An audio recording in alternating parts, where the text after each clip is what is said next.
There comes a point in your life when you look at yourself and feel something you never had the words for. A weight you've been carrying for years, silently, unknowingly, like a story written long before you were old enough to understand it.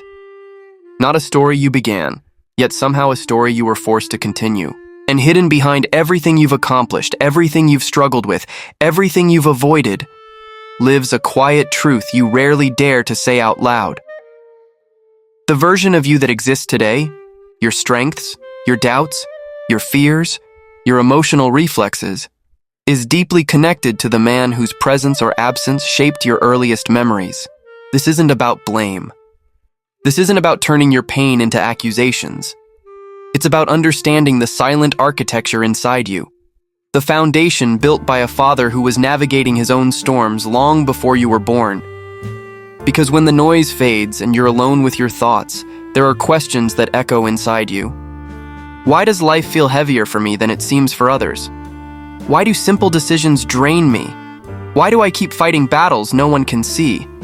Why do I feel small even when I know I shouldn't? The truth often points back to the earliest voice you heard, the voice that teaches a child how to see themselves. A father doesn't only raise a child, he shapes the child's internal narrator. That voice that questions your worth. The tone you hear when you make a mistake. The hesitation that stops you mid-step. The doubt that creeps in when you try something new. The fear that whispers, "Don't fail." For some people, that voice is grounding. For some, it's harsh. For many, it's missing entirely. But for you, maybe that voice became something that pulled you inward instead of lifting you up. A voice that made you shrink. A voice that made you cautious. A voice that kept you walking on emotional glass. And maybe you've asked yourself, why do I fall apart under pressure? Why do I overthink everything? Why do I avoid the very things that could make my life better? And here's the truth, it's not weakness, it's programming. It's the emotional oxygen you breathed while growing up. Children don't learn strength from lectures.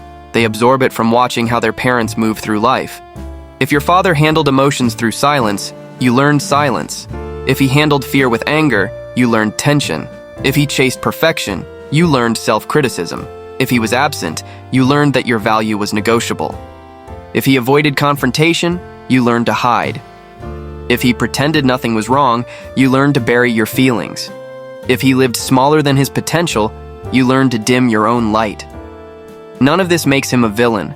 It makes him a human being carrying the emotional bruises of his own upbringing. But it does explain why your adulthood feels like a battlefield. Because you weren't taught confidence. You were trained to survive. You learned to predict his moods instead of understanding your own. You learned to stay quiet instead of being honest. You learned to stay small so the world stayed manageable. And childhood survival strategies don't disappear. They shape the adult version of you. What you now call anxiety was once your way of staying safe. What you call indecision was once the method you used to avoid punishment or judgment. What you call emotional numbness was once self-protection. What you call humility was once fear of being seen. What you call independence was once the absence of support. But what if none of this is your identity? What if these aren't your real traits, just inherited patterns? Because the truth you've never said aloud is this. The relationship you had with your father became the template for how you relate to yourself. If he didn't celebrate your dreams, you learned to distrust your own. If he didn't express pride, you learned to earn love instead of feel it. If he ignored emotions, you learned to shut down. If he lived with silent fears, you inherited echoes of them without understanding why. But here's the part most people never realize. You are allowed to redesign the blueprint. People underestimate how much the energy of a father shapes a child's emotional landscape, not through his words, but through his reactions, his silence, his habits. A father teaches you what is safe to feel. A father teaches you how to interpret failure. A father teaches you the difference between vulnerability and danger. And if he never learned emotional courage himself, chances are he couldn't teach it to you either. So you grew up believing not needing help equals strength. Silence equals maturity. Overworking equals responsibility. Self-sacrifice equals love. Exhaustion equals normal. Suffering equals character. Perfection equals safety. But look at the cost. You're tired in a way rest cannot fix. You feel distant from the world and from yourself. You replay conversations for hours. You struggle to accept compliments. You carry guilt when you rest. You feel undeserving of joy. You fear expressing your true feelings. You've grown comfortable with emotional emptiness. This is not weakness. This is conditioning. People don't talk about this because it's uncomfortable to admit that the person we longed for the most also unknowingly shaped our deepest wounds. But healing begins with honesty. And honesty begins with understanding.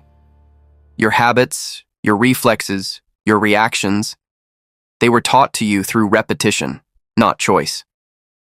So when someone says, just be confident, they don't realize you were raised in an emotional climate where confidence felt like danger. But here's the liberating truth. You can outgrow anything you inherited. Just because the past shaped you doesn't mean it has to define you. Every story has a turning point, and yours begins with awareness. The moment you pause and think, maybe this isn't who I really am, that moment is transformation. It means you are growing in ways your father maybe never had the chance to grow. And that isn't rebellion, it's evolution. But real healing requires something difficult. Seeing your father as a human being, not a symbol. A human who struggled. A human who feared. A human who wasn't taught the tools he needed. A human who loved in incomplete ways. A human who carried burdens he never addressed. Understanding this does not erase the impact, but it helps you stop blaming yourself.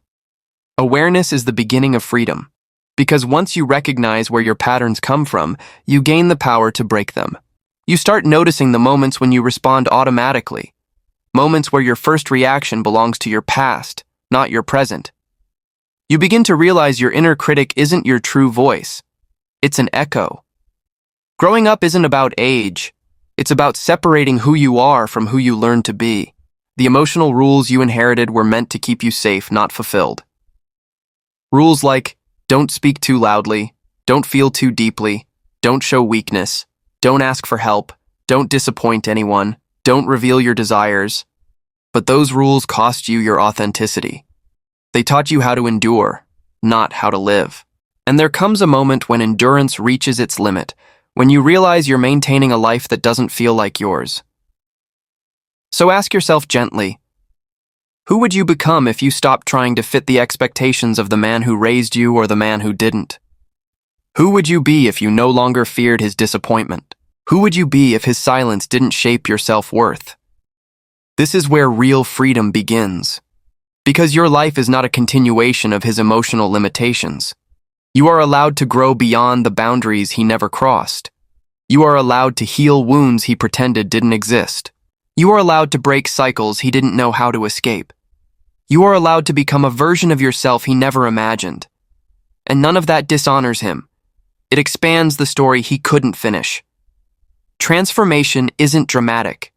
It's slow. It's silent. It happens through tiny moments. The moment you speak instead of staying silent. The moment you rest without guilt. The moment you ask for help without shame. The moment you choose honesty over fear. The moment you stop apologizing for existing. These small shifts create a new inner voice. A voice that finally belongs to you. Not the scared you, not the conditioned you, not the inherited you, but the real you. The you who wants to live openly. The you who wants to breathe freely. The you who wants to feel without hiding. The you who wants to grow beyond the past. And maybe that version of you feels far away. But every step you take in awareness brings it closer, because you are not responsible for the wounds your father carried. You are responsible for what you choose to carry forward. And here is the truth you needed to hear. You were never weak. You were adapting. You were surviving emotional landscapes you didn't have words for. You were protecting yourself in the only ways you knew. You were learning how to walk through shadows someone else left behind. But now you know better. Now you see clearer. Now you understand your patterns. And understanding is the beginning of power. Someday you'll look back and realize the thing you once called weakness was actually the beginning of your awakening. It was the first whisper inside you saying, you deserve more. And you do. You always did. Your story doesn't end with what you inherited. It begins with what you choose next. And you are choosing strength. A kind of strength your father never had the chance to learn. A strength that starts right now.